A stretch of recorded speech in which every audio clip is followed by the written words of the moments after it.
On behalf of the Country School Class of 2023, welcome to this Witness Stones installation ceremony to honor the life and contributions of Stepney, a man who was enslaved here at the Deacon John Grave House for most of his life. During the course of the next hour or so, we will share what we have learned through our archival research, hear from individuals who have a connection to this story and stories like it, and share some of our creative responses to our research.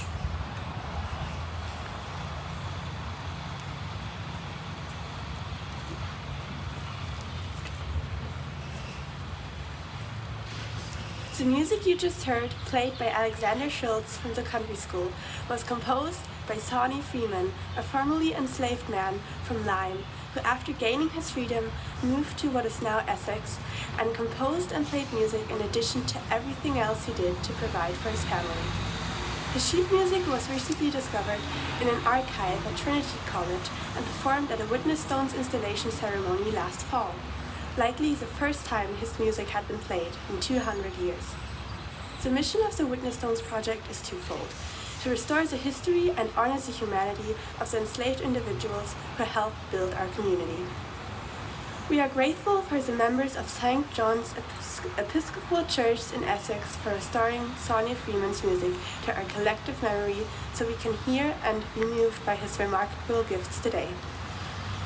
We hope what we share with you this morning will do something similar, allow all of us to see, feel, and forever remember Stephanie's presence and contributions here in Madison.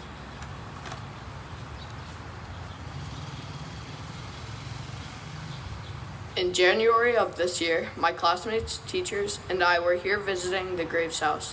While exploring the house, we were able to envision the life of Stepney, Kate, and others who shared this space over 250 years ago.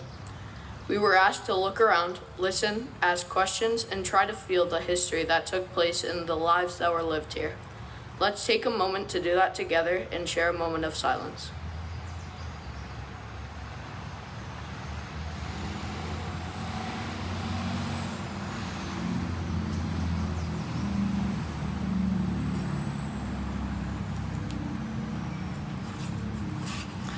Our first speaker is Keith Smith. Mr. Smith is both the middle school band teacher as well as our Director of Diversity, Equity, Inclusion, and Belonging at the Country School. The TCS idea is the acronym for this work, standing for Inclusion, Diversity, Empathy, and Action. At the Country School, fostering inclusion, embracing diverse perspectives, backgrounds, and life experiences, cultivating empathy, and inspiring students to take civic action are at the core of what we do. Idea is not just what we think or how we see the world. It is about a desire to listen, learn, to engage in meaningful conversation, and to take action, as together we work to serve the common good. This aligns beautifully with what we have done here with the Witness Stones work. So please join me in welcoming Mr. Smith.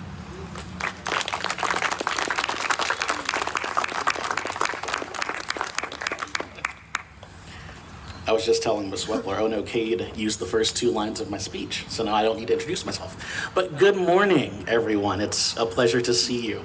As you said, my name is Keith Smith. This is my second Witness Stones installation, and it's been such a pleasure to be a part of the work and to see what these students have done. These students have been inspired, and they've dug through documents that have been hidden away in dusty archives for centuries to attempt to restore the history and honor the humanity of Stepney, a remarkable man. At the Country School, our mission guides us to help our students work towards the common good. The work of these students is a reminder of the importance of humanity, what it means to have it, and what it means to have your humanity denied. Thurgood Marshall once said, in recognizing the humanity of our fellow beings, we pay ourselves the highest tribute. To quote one of our fantastic 8th graders who you've already seen today, Mr. Alexander Schultz, piecing together the stories of enslaved individuals helps us all realize that these were all, in fact, real people who had an identity and who deserved to be recognized as a person. It cannot be denied that Stepney was a hard worker. The work that he did reflects the skills that he had as a person, giving him an identity as a person, not a slave. We must never forget the life of Stepney and the legacy that he left behind. It is my honor to introduce our 8th graders who will share what they have learned about Stepney and his legacy. Thank you, students, for doing this work, and thank you, Stephanie, for your life and your legacy.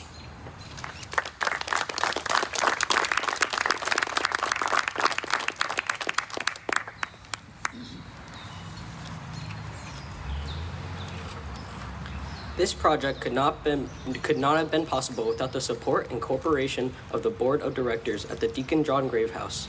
We are also grateful to Nancy Bastian of the Charlotte Everts Archives for her invaluable research assistance, to architectural historian James Sexton for visiting the house to share his expertise. Here to share some remarks about the relationship between the country school and the Deacon John Grave House is Director of Lower School at TCS and Board Member at the Grave House, Ms. Jennifer Horniak.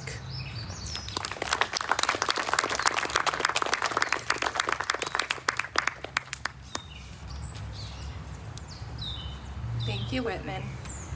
I am so honored to be here this morning to represent both organizations as both a faculty member of the country school and a board member of the Deacon John Grave Foundation. I am so proud of these students, this incredibly reflective, respectful, and intelligent group of 8th graders. I am also proud of the connection that this experience has deepened between the country school and the Deacon John Foundation. This relationship goes well beyond this project and the time spent this year researching Stepney's life. It actually began in the fall of 2002 when a group of second grade students from TCS began their annual field trip to the John Grave Foundation House to enhance the learning that was happening in the classroom about life long ago in this community. Each year since, TCS students have come to explore the house, discover more about the people, the history, and particularly what life was like for the children, the chores, the responsibilities, and of course the toys and games, which they got to play with.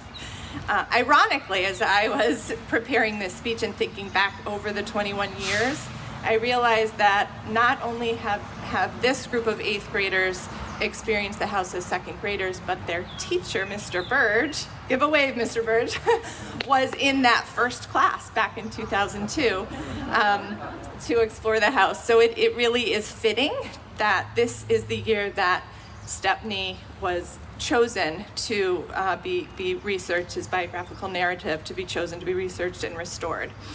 It is only appropriate that as these students have grown from second graders to 8th graders, they are taking time to still learn from this house. This time about things that might be harder to imagine and to accept, but are unfortunately the reality of our history.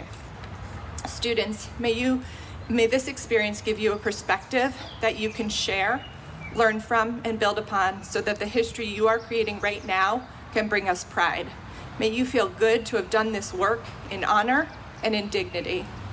My sincere gratitude to all of you for being here today, and especially to the class of 2023 for the time and work that you have put into this project, supporting the missions, as Keith just shared, but not only of the country school, but also that of the Deacon John Grave Foundation, as well as the Witness Stone Project.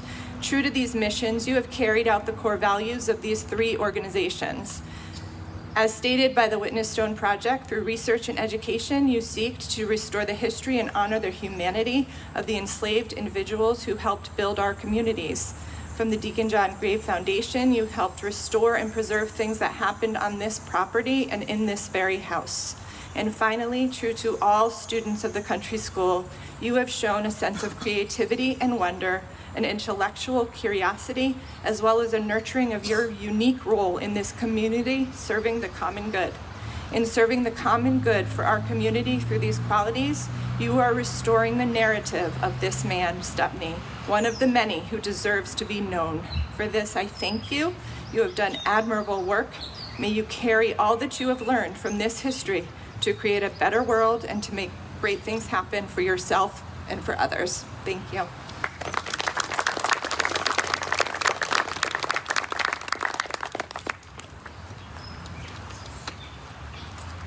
Thank you, Mrs. Horniak. We will now share what we have learned through our archival research. This research began in the fall with our visits to the Deacon John Grave House and Madison Archives. Once we had those experiences, my classmates and I were given a cache of primary and secondary sources, ranging from account book records, war enlistments, vital records, church records, and wills. The following is an overview of our findings that stem from this research.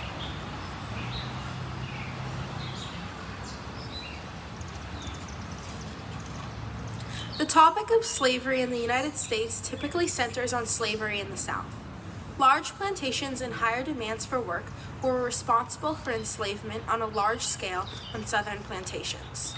However, the history of slavery in the New World goes back to the British colonies, including New England, which used significant amounts of slave labor to develop their economies. Africans were stolen from their homelands and brought to New England to be sold as slaves, with their offspring held in bondage. One of these individuals was Stepney. The Grave family, who lived in East Guilford, were the ones who enslaved Stepney. Slavery robbed so many people of their dignity and dehumanized them, and through this project we can try to remember and honor Stepney's life, while also trying to see who he was as an individual.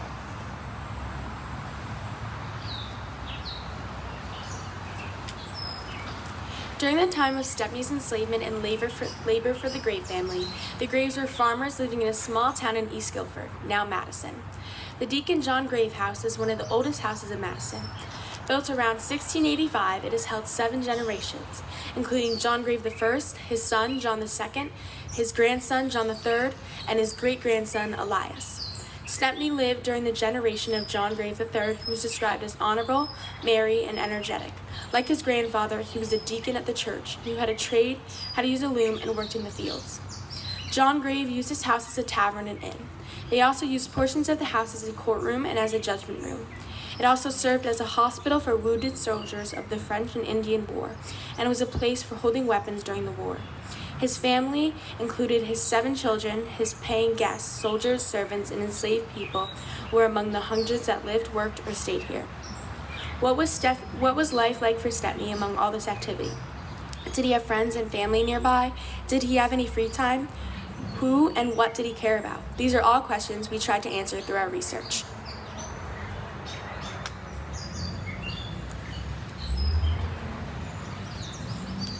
Many of the Grave family members used a leather-covered book in which John Grave I and his successors kept their accounts. At first, the book was used solely for the purpose of keeping commercial tabs. The account book provides fascinating details about family traditions, debts, household inventories, and other important records of their lives and occupations. The first item recorded in the book was dated March 6, 1678, and the first mention we found of Stepney was October 1732, when he is listed as working alongside John Grave II's first son, John. This account book was kept until 1797 by the first 4 generations of the Grave family. Having no past records of when Stepney was born or first sold, this is the earliest record we have of Stepney. Throughout his enslavement, there are many entries in the Grave family account book that show work that Stepney did.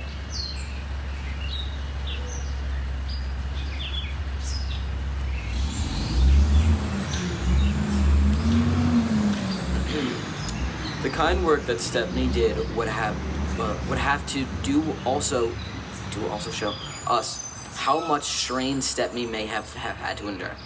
Building stone walls and constructing would involve lifting and breaking large pieces of stone, which could put a lot of physical strain on Stepney. Hoeing and clearing the fields for frequent, extended periods of time would also force Stepney to experience physical strain as well as mental strain. Not only would doing large amount of bragging work cause physical strain, but it would also inflict mental strain on Stepney. The last mention we found for Stepney in 1762, where he was mentioned as fencing at High Hill in the Grave family account book. The work that Stepney did and those he worked alongside may also help us get a rough idea of how old he was. Ezra, one of the children of John Grave II, is paired with Stepney repeatedly in the Grave family account book beginning in 1732. Born in 1722, Ezra would be about 10 years old in 1732, and because of the constant pairing between 10-year-old Ezra and Stepney, at least for a time, Gloria Main, author of Peoples of Hispacious Land, Families, and Cultures in Colonial New England, theorizes that two might have roughly been the same age. This would mean that Stephanie may have been born around 1722 to 1723, but no concrete evidence has been found stating his exact date of birth. Maine also notes that, as time went on, Ezra moved on to other endeavors, while Stephanie can be found working alongside a succession of Ezra's younger brothers, while the Graves sons matured as Stephanie stayed in place, doing manual labor for as long as he appears in the book.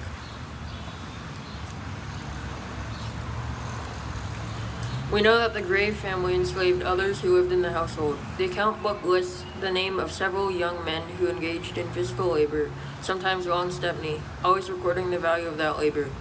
One enslaved woman in the Grave family who might have had a significant relationship with Stepney was a Kate, a quote-unquote Negro woman mentioned in John Grave II's 1726 will.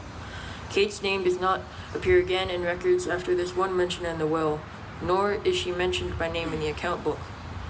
Our class found this to be unusual due to the otherwise meticulous specificity of the account book. Is this because her labor wasn't assigned monetary value? Was she so busy doing laundry and cooking for family and paying guests that her work wasn't worth mentioning? Is it possible that she had a familial connection to Stepney in some way? Unfortunately, the available records are not clear on that.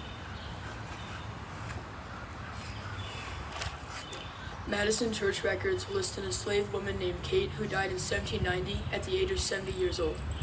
Since Kate, who lived in the grave house, was described as a woman in the 1726 will, it is unlikely that this was the same Kate unless her age at death was incorrect. While there is no evidence that this was the same Kate who lived in the grave house, it is possible that this was the same person. If this is the case, it is more likely that Stepney and Kate were brother and sister rather than mother and child.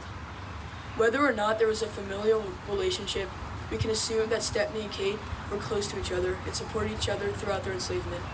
We also imagine that, as enslaved people, they slept in the attic space above the more finished downstairs rooms. Generations of the Grave family have called the steep, narrow stairs leading to the attic Stepney stairs. According to family stories, Stepney would sneak out at night while everyone was sleeping, not for mischief, but for his own expeditions.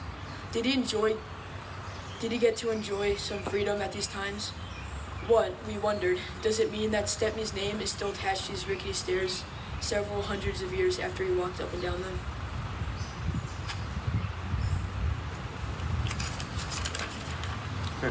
To our knowledge, the last entry of Stepney is in 1762 in Elias Graves and Hubbard's account book. Killing a calf and one day fencing at High Hill. We have come up with several theories about where he could have gone, but unfortunately there is no solid evidence for what really happened to him. He could have died, been freed, imprisoned, sold, escaped, or he may have continued to live at the grave house. After all of our research, we hope that Stepney had a little hope and peace in his life, other than all of the hard labor he did for the grave household. We did spend a lot of time researching local records for people named Stepney to try to determine where he might have gone after 1762. Because the names of enslaved people typically appear in Connecticut records without a surname, it can be difficult to follow individuals throughout their lives. That said, we searched for men named Stepney and found a few possibilities. One person found was Stepney Strong, an East Haddam man who was identified as black in the 1790 census. We found that sometime earlier in his life, Stepney Strong worked for a person named Robert Hungerford. For Stepney Strong to be Stepney's son, Stepney would have had to have been sold to Robert Hungerford.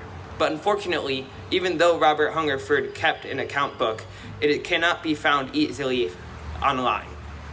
It is simply too loose a thread to have to go out looking for the document in the real world.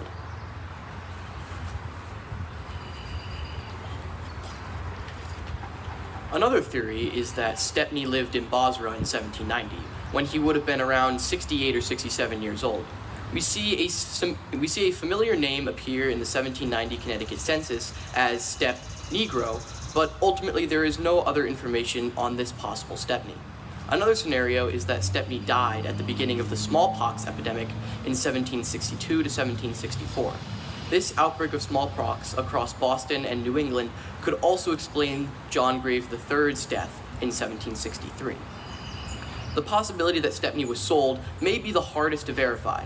This is because there is no written record of the Graves family selling any of their enslaved people. Even if the family did sell Stepney to a new enslaver, we would not know because it does not appear in the sources we have. Evidence of Stepney's humanity is still visible today in markings on floorboards, stone walls, and roads he worked on, or trees that he planted that are still here. And to this day, the Deacon John Grave House still refers to the Stepney stairs leading up to the attic. Many people in this region have grown up celebrating the original Europeans who settled the shores of New England. But we need to know and celebrate the lives of enslaved Africans like Stepney and Kate, so we remember and respect those who gave their hard labor for the town we live in. The story of Stepney, regardless of how much written information there is about him, is one that must be told. Connecticut, though not traditionally thought of as a slave state, was home to 3,019 slaves in 1756, according to the official census. Thousands of stories are left untold, just like Stepney's. But the fact that these stories have not been told by many professional historians should not deter the general population. If we would like to keep the memories of these innocent, kidnapped men and women alive, we must do everything in our power to tell these stories of torture, of dehumanization, and their humanity. Think of Stepney sneaking down the stairs at night to enjoy some time away from work. We must work to keep the memory of the horrible practice of slavery fresh in our minds, so that it never returns. As memories fade away, the level of atrocity of the actions of slave owners fades away as well.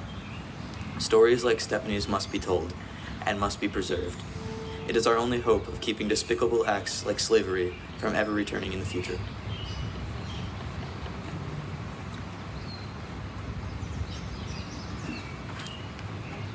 We are fortunate to be joined this morning by Nicole Thomas, Assistant Site Administrator for Connecticut Landmarks, Historic Hempstead Houses in New London, where a man named Adam Jackson was enslaved around the same time that Stepney was enslaved here at the Grave House.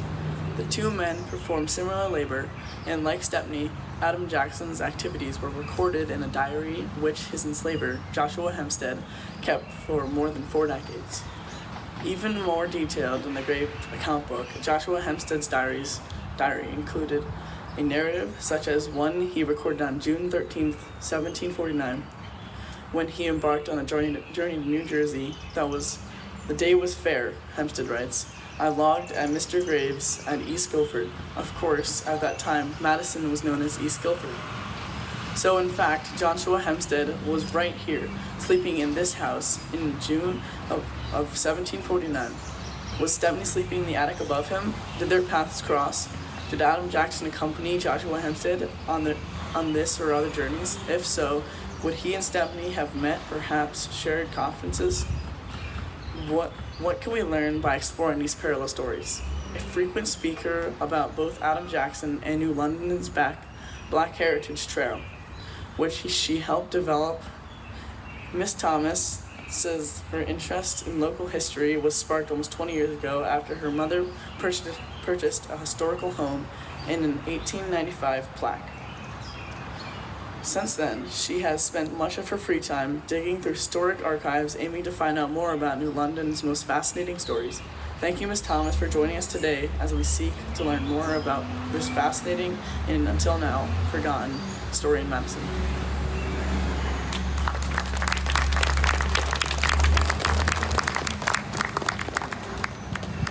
Good morning, everybody.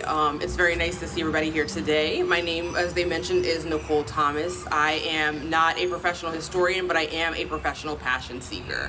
The story of Adam Jackson is one that is very important to New London's history, and apparently now to Deacon John Graves' history, considering that Joshua Hempstead had stayed in this home. We are familiar with many of Joshua Hempstead's travels, but what we are unfamiliar with are a lot of the things that Adam may have done outside of his day and outside of his working life. So we're not able to see those things, and these students are absolutely correct. We do need to continue to share these stories.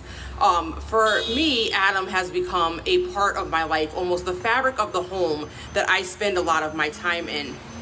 I came to the Hempstead houses about 5 years ago in order to tell Adam's story because it was something that I had heard of. It had been 47 years of Joshua Hempstead's diary, and throughout this Joshua continues to write about this man, which sparked the story of Adam Jackson from a book by an author named Allegra Devon Ventura. The story is called For Adam's Sake.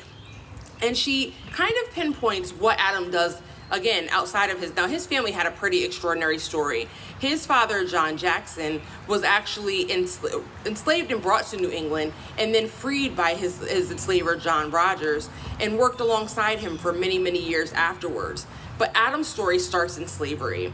Adam was a third-generation New Londoner, just like Joshua Hempstead, and he would have been considered highly valuable because he did know the land and he did know the ways of animal husbandry. He was a farmer, so Adam probably would have done a lot of the same things that Stephanie did do.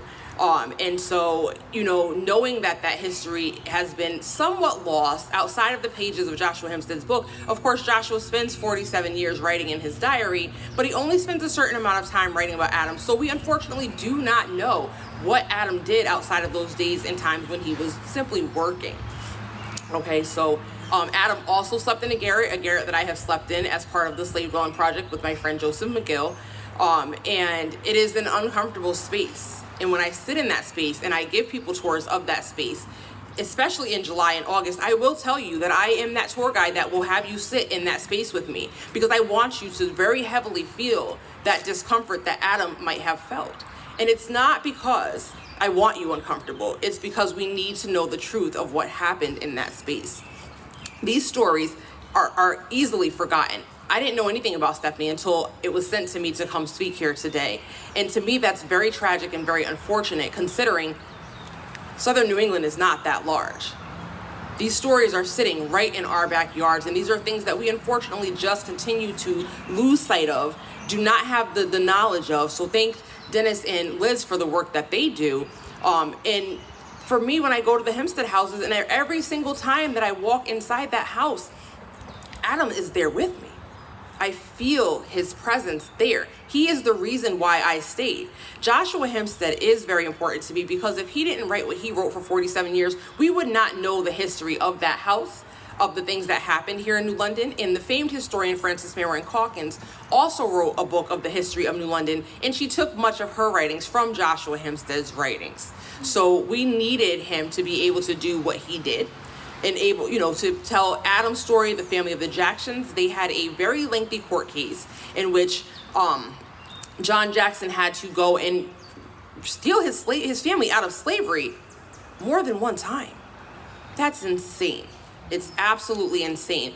Adam and Miriam ended up on the Fox family farm, which was 4 miles from where their mother lived, and she would have to take that 4-mile trek. Now, today, we can get in our car and drive 4 miles and it's nothing.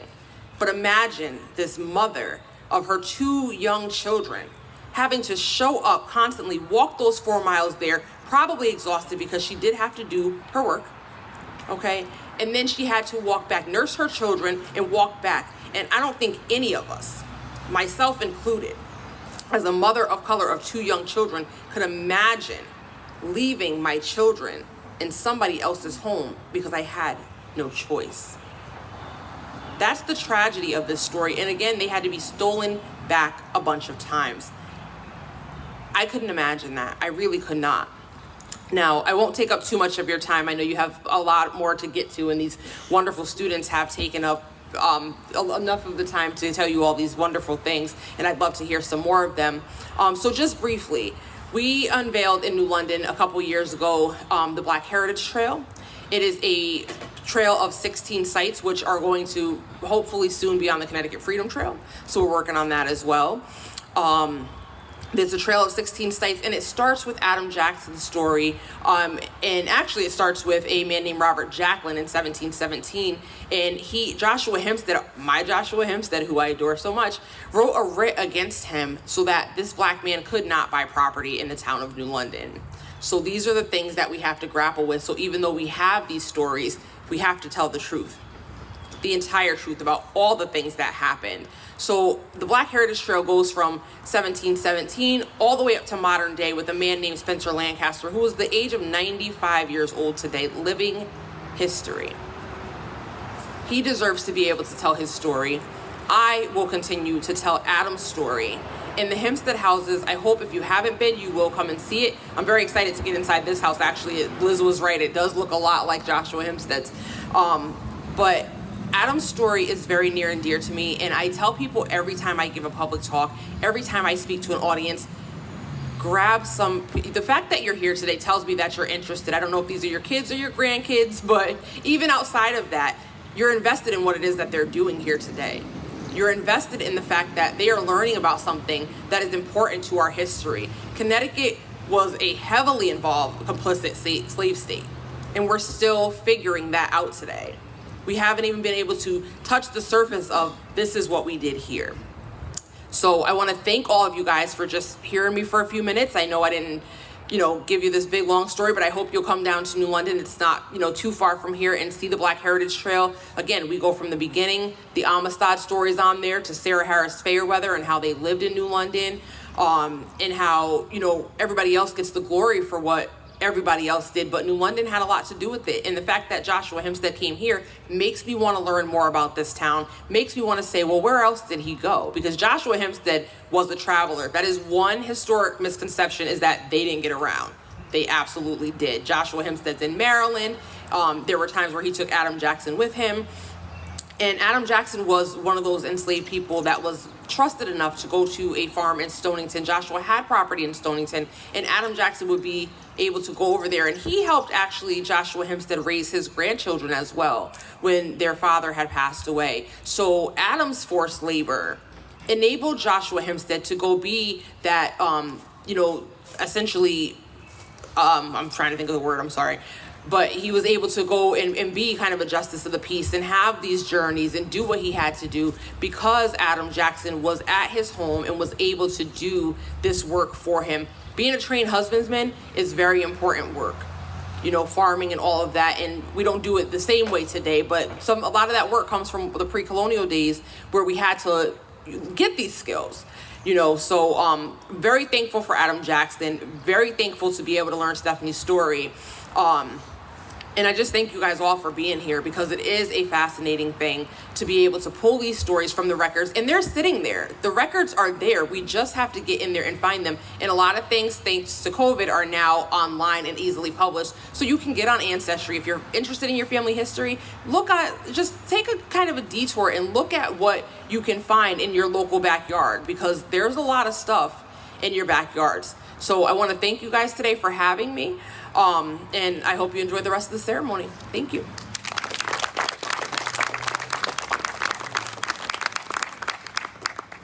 Thank you, Ms. Thomas.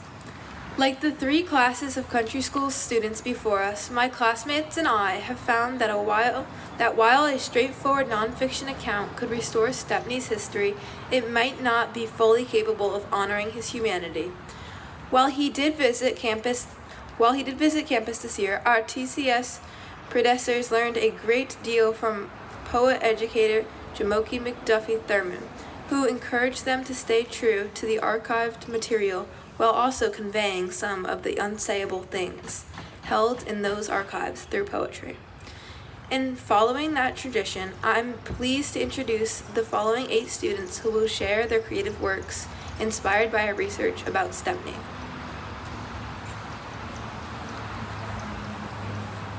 Good morning. My name is Oli Scott, and I will be reading a poem I wrote called Enslaved.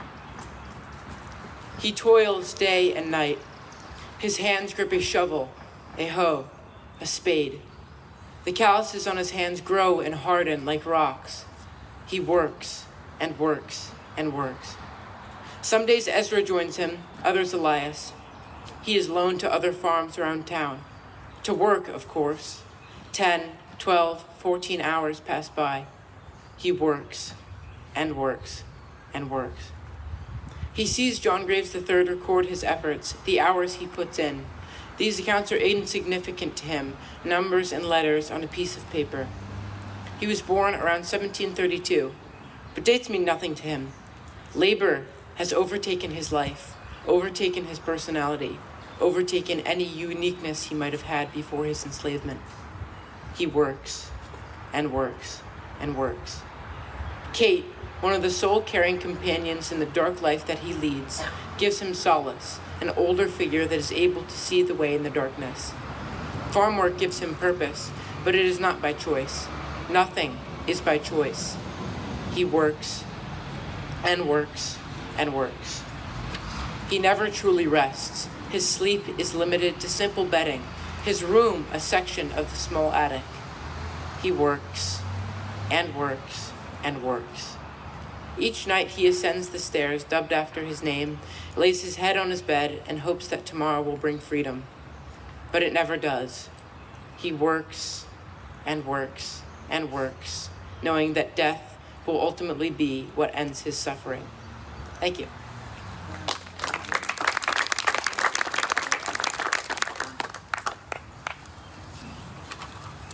Hi, I'm Ksenia, and I wrote a poem called What Does He Live For?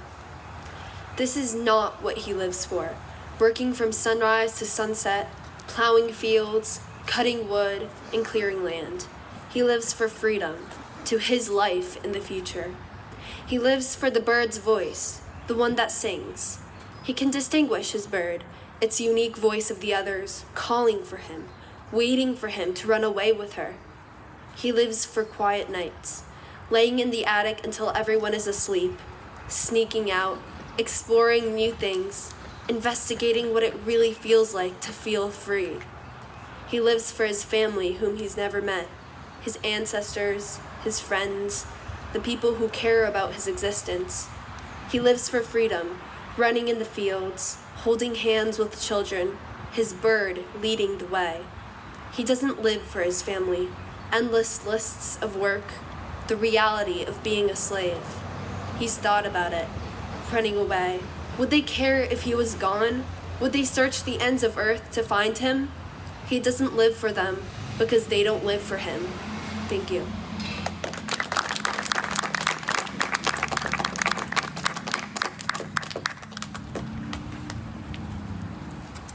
My name is Spencer, and I'll be reciting Stepping Stones. He is used dusk till dawn, plowing, shoveling, gathering, carrying. Only thought of as the tool that can't be broken, the thing that can be lent out for pocket change, a tool. Oftentimes, he is accompanied by sons of the Grave family, Elias, Ezra, all people he has come to know well in his long hours of work. He toils day after day. 5 hours turns to 8, 8 turns to 12, 12 turns to a number on a sheet of paper, a paper used to record tools, a tool. The constant drudgery leads to his mind feeling numb and drained of creativity, making it difficult to enjoy anything else outside of work. As he peers over at his sheet, he sees his date of birth, circa 1732. Tools aren't given an exact day, he's told. A tool. He has never felt rejoice coursing through his feeble and nimble bones. After all, he's only fed kibble and pork. His haste self can easily navigate down the stairs labeled after himself, but the inevitable thought of work and suffrage clouds his minds and his hopes of freedom. Although he's told tools aren't straight in the head. A tool. Kate, the strongest soul among us, carries their thoughts on her back to lighten their load. Yet, she does so with compassion and perseverance. They work day after day, watching the stalks in the field stand tall and strong, silhouetted against the fiery orange and pink hues of the sunset that painted the sky behind them. It gives them hope, thinking that tomorrow will be different. A tool. He can never truly be at peace. His mind is always flared with the ineluctable thought of toiling his life away in the fields. His mind rambles night after night, limiting his ability to recharge himself in his 6x5 space in the attic. He cannot begin to fathom what life could possibly be like outside of that never-ending loop, the one that has thrown him around him like the chains. He can't feel anything anymore. He is simply not there. A tool.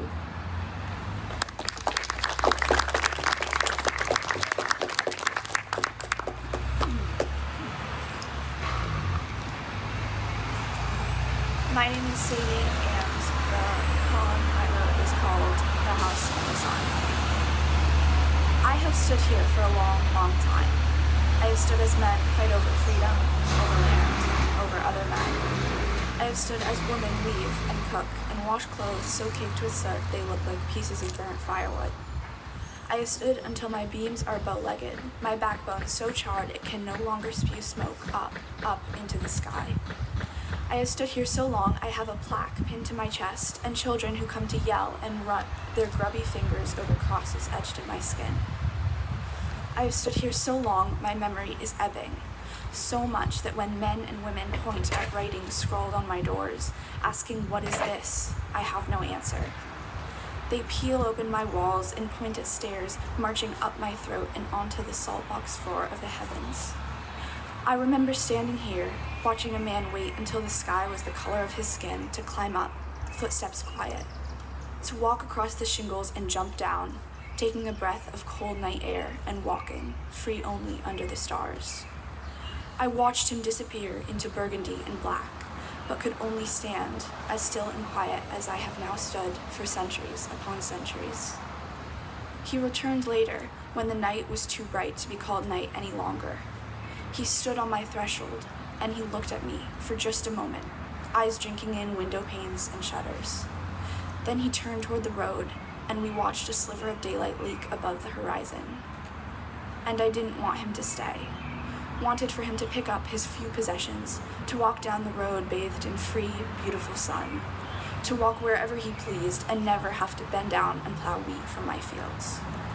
But he must have seen something in the window and turned, with silent hurry, through the door, and the slam of the handle in the doorframe seemed as though to shake my whole foundation. A girl looks at the stairs, her head tilted, a flashlight in hand, even though the sun is shining bright, almost blinding through my window panes. Where did he go? She asks, and I can do nothing but stand, as I have always stood, and try to remember. Thank you.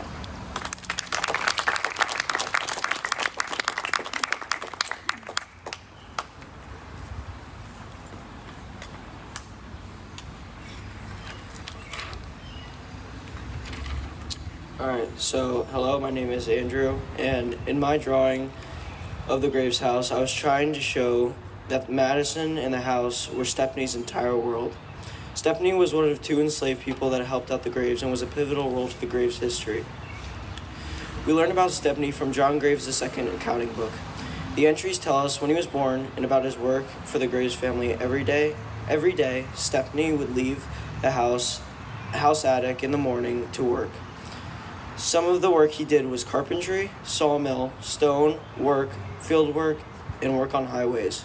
Each evening, he would return back to the house and go to sleep in the dark attic with a small window. Through this window, he could see a small part of his world. While the Graves sons who he worked with would eventually move on to marry and start their own families, Stepney remained at home, enslaved and in captivity. Stepney appeared in the account book 221 times, which tells us that he had a big impact on the Graves' history. The account book was a big part of the mystery about Stepney.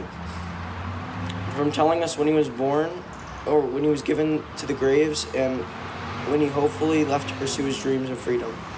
Markings from Stepney and Kate, another enslaved, are all over the house, and they show us a little of what slavery was like.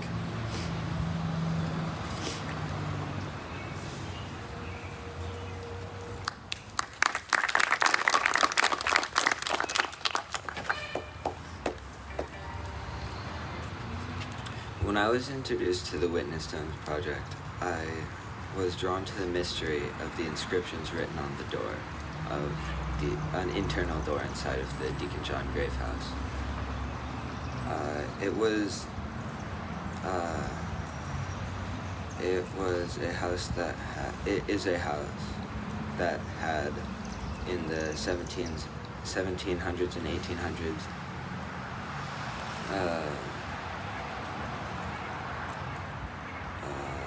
it had many uses during its lifetime. The Deacon John Grave house was many things, including a tavern, an inn. During the few wars that it stood through, it was a safe house for soldiers, it held weapons, and at times it served as an infirmary. At one point, the house was even used as a courthouse when Madison was first settled. As an artist, I am drawn to the many I'm drawn to the many modalities of art, from traditional art to digital art. Originally, I wanted to study the door in the Deacon John Grave House and use current technology to try and read the inscriptions on the door, to know exactly what it said. It proved to be very difficult. I don't think anyone will be ever able to really know what the door says. And that is okay. So for my art project, I instead decided to guess what the door says and create my own interpretation through drawing. One cannot read the words on the door with the naked eye. My drawing is what I believe the door says. There are very vague words that sort of look like the words vinegar, sugar, cigar. Imagine the door also has words like rum, milk, or beer, and tally marks to serve as a way of counting these items that were sold by the Deacon John Grave House as when it was used as a tavern. One can only assume the tally marks are for the items such as kegs of beer or jugs of milk or even bags of grain. And this is my art.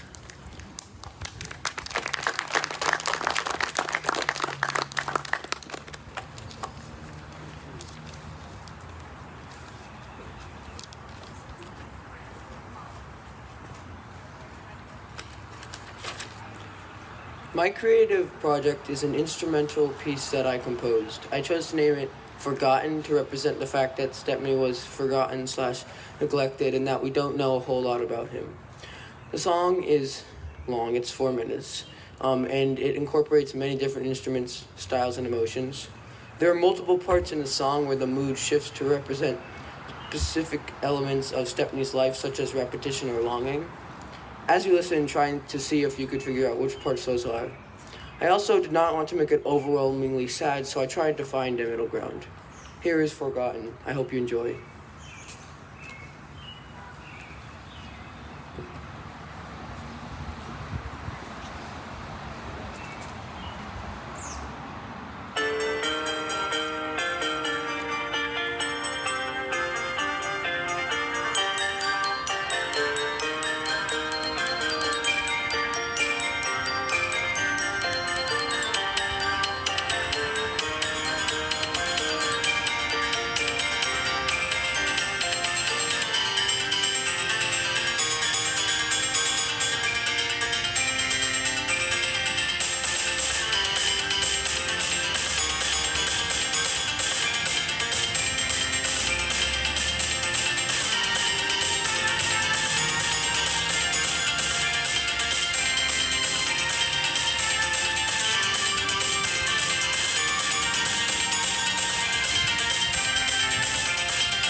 For my project, I wanted to paint a portrait of Stepney.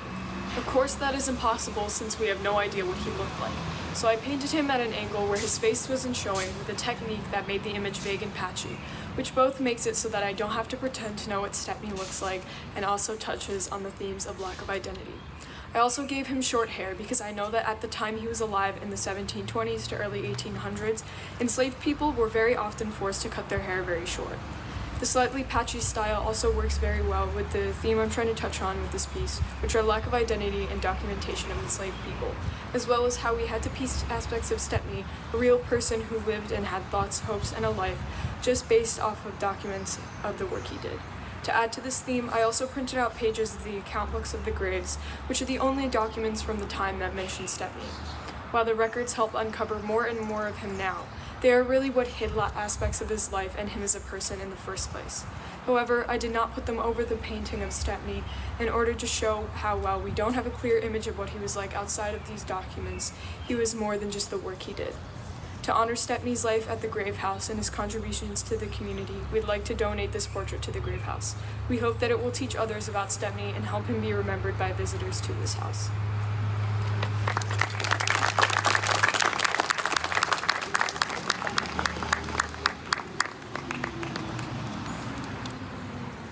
In December of 2022, poet Clint Smith published an article in The Atlantic called How Germany Remembers the Holocaust and What America Can Learn About Atonement. Toward the end of the article, he mentions 3 organizations in the U.S. that are undertaking efforts reminiscent of those in Germany. The Witness Stones Foundation is one of them.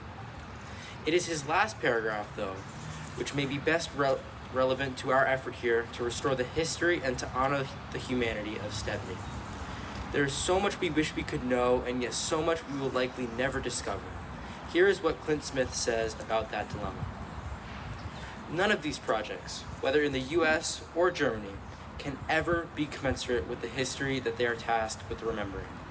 Smith writes, "It is impossible for any memorial to slavery to capture its full horror, or for any memorial to the Holocaust to express the full humanity of the victims. No stone in the ground can make up for a life. No museum can bring back millions of people. It cannot be done. And yet we must try to honor those lives and to account for this history as best we can. It is the very act of attempting to remember that is the most powerful memorial of all." Thank you. Thank you to members of the Deacon John Gray Foundation for allowing us to partner on this project. We offer special words of thanks to Terry Roberts, Foundation President, who joined us here today at the house multiple times. He even came to campus a few times to answer our countless questions. Thank you as well to Mr. Roberts and Natalie Evans for sharing their extensive analysis of the Gray family account book. Their work made it far easier to find Stepney in its pages. Thank you again to Nancy Bastian for welcoming all of us to the amazing Charlotte Everett's archives, and to the James Sexton for sharing his deep knowledge about the architectural history of the Grave House and the other houses of its vintage. We also thank the Madison Historical Society for sharing their interest and knowledge and helping us point us to relevant sources.